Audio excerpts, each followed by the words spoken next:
we are eating? Biltong. Raw dried meat. Hey. I also want to try the raw meat. So will you be having this as your normal diet? I'll try it at home. Don't try this at home. I have eaten many interesting things in my life. Raw meat has never crossed my mind. But hey, here we are. Raw meat. This is called sehuapa.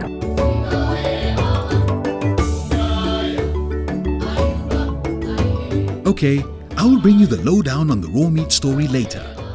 Let us clear with a few things I should have already told you earlier, right? Your money confuses me. The pula is the currency of Botswana. It currently ranks as the 5th strongest currency in Africa. On average, $1 is equivalent to 11.6 pulas. 1 Botswana pula is equivalent to an average of 10 Kenyan shillings. How about greetings? Dumela means hello to a single person. Dumelang is hello to a group of people. The answer is simple. Ma means madam and Ra means sir. Thank you, Ma. Thank you. Well, with that done, let us now head to Ghanzi district. We will be visiting Ghanzi town, which is about 280 kilometers from Kang, and later Dika on the town's outskirts. Ghanzi lies north of Kalagadi and Kweneng districts and shares its western border with Namibia. What a scenic journey to Ghanzi! It gets even more interesting as you arrive in Ghanzi town.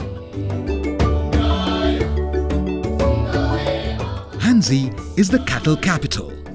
The farms here are humongous. In fact, according to Botswana Meat Commission, Ghanzi contributes over 75% of all beef exports.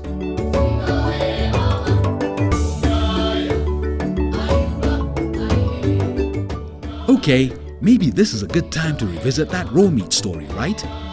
After an exhausting day of shoots in Dika, it was time to sample this much talked about delicacy.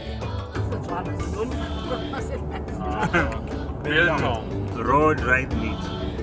So, a bit of contention as to whether this is really raw meat. So Chanana calls a friend and here's how it goes. Just add some sehuapa, some biltong. So how do you prepare it? The only thing that you need to do is get vinegar and mix spices. Don't use salt because spices have salt themselves, I guess.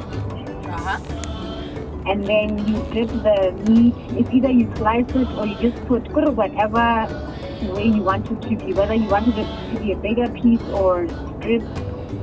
You put the meat and soak it into the marinade for an hour or two. And then if you have somewhere to hang the meat, you can hang the meat. It can air dry, or you can use Spanish to help you out. But don't put it in, under direct sunlight. Well, need I say more? And the verdict from my colleague Calvin's. Even sweeter than cooked meat. So will you be having this as your normal diet? I'll try it at home. Case closed.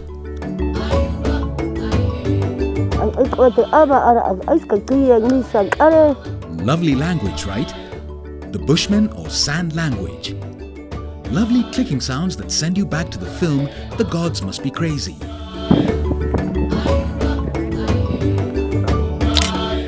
What is it with the striped outfits? Well, this is historical. These are mining outfits that for one reason or another have become normal wear. The stripes are actually reflective. This is to ensure miners see each other clearly within the mines.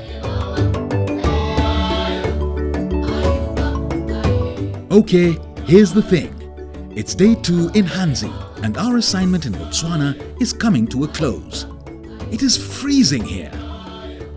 It is 5 a.m. and we need to get back to Gaborone, 680 kilometers away before 1 p.m. to be able to do our COVID-19 tests in preparation for travel back home.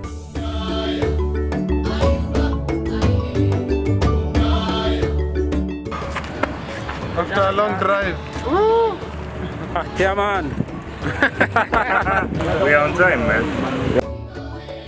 No time wasting here. Quickly, we dash in for our tests. Now remember my promise at the beginning of this series? Yep, today we take you around Gaborone. This is Independence Street. Quite an affluent neighborhood here, right? Despite being the home to Botswana Communications Regulatory Authority, it is also home to Botswana Red Cross Society headquarters. We are here to pay homage. And that is not all. The street also hosts the Uganda consulate. Hey, let's wrap this up in style, shall we? This is arguably the most iconic monument in Gaborone. By the way, the word Dgosi means chief, and the story goes. 3 Dgosi, Kama III of Bangwato, Sebele I, the Bakwena, and Batoen I of the Bangakwese are credited with securing the state that is now Botswana in 1885. At the time, Botswana, then the Bushinaland Protectorate, was in danger of being incorporated in the exploitative British South Africa Company, and the tribal leaders set out to do something about it. The result is that the territory was put directly under the Crown, hence safeguarding it. This single act saved present-day Botswana from being part of the South African apartheid. What else is there to see in this city?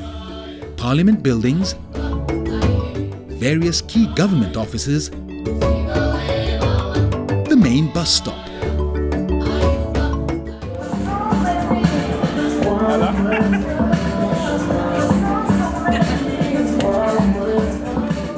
Lastly, we get to Jarateng restaurant for a well-deserved meal. Last supper, you may add. It is a wrap for this series, guys. Time to get back home.